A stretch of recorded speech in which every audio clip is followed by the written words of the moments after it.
thank you very much. You bet. So a new wave of criticism over the crushing costs of Obamacare. This time, it's coming from a very prominent Democrat. In fact, it's coming from former President Bill Clinton, who is leading the charge. Watch this. The people that are getting killed in this deal are small business people and individuals who make just a little too much to get any of these subsidies. Why? Because they're not organized, they don't have any bargaining power with insurance companies, and they're getting whacked. So you've got this crazy system where all of a sudden 25 million more people have health care, and then the people are out there busting it sometimes 60 hours a week, wind up with their premiums doubled and their coverage cut in half. It's the craziest thing in the world. Craziest thing in the world. Joining me now, former Arkansas Governor Mike Huckabee. Governor, welcome. Good to have you with us. What do you make of that? Thank you, Martha. Great to be here. Thanks. Well, I'll tell you what, the breaking news is not that Obamacare isn't working, that it's a lot more expensive. A lot of us knew that was going to happen.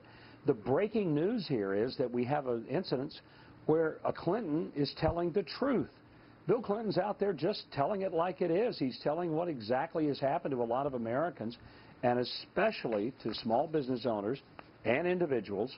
And it's kind of refreshing to hear it. So thank you, Bill Clinton, for standing up for just what's absolutely, indisputably the truth. You know, we've heard a little bit of, you know, trying to couch it and say that it was taken out of context. We played most of the context there for you. So, I mean, it's pretty clear what he was getting at. And if you run a small business in this country, as you say, you don't need Bill Clinton to tell you that your premiums have gone skyrocketing higher. And the outcome of that, in many cases, Governor, has been that people just they try to hire fewer people. And that's exactly what Minnesota Commerce Commissioner Mike Rothman mentioned when he talked about this. He says middle-class Minnesotans, in particular, are being crushed by the heavy burden of these costs. There's a clear and urgent need for reform to protect Minnesota consumers who purchase their own health insurance. Do you expect we're going to hear more about this tonight? Boy, I hope so. Martha, because of Obamacare, we are at the first time in America's history where business owners are trying to get their businesses smaller rather than grow them. Now think about that. This is unprecedented. A business owner always wants to grow his business, get it where he can put more employees on, expand their hours, make it bigger and larger and serve more people.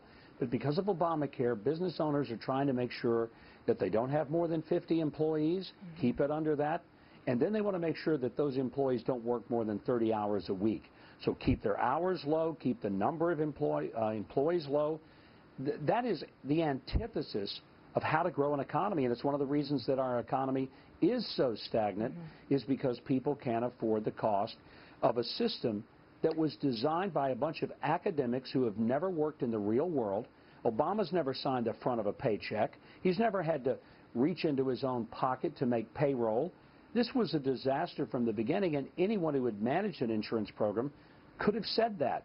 But it was led by people who live in the ivory towers of academia, and they just simply don't know. Yeah, well, it could be that Bill Clinton's trying to reach out to some of those small business owners who are disgruntled and who might be leaning towards Trump and give them a little bit of a feeling that he knows what they're going through, and possibly try to carry that over to Hillary Clinton. So we'll see if that works. Governor, thank you very much. Always good to see you, sir. We'll see you next time. Thank you, Martha. Thank you, Governor.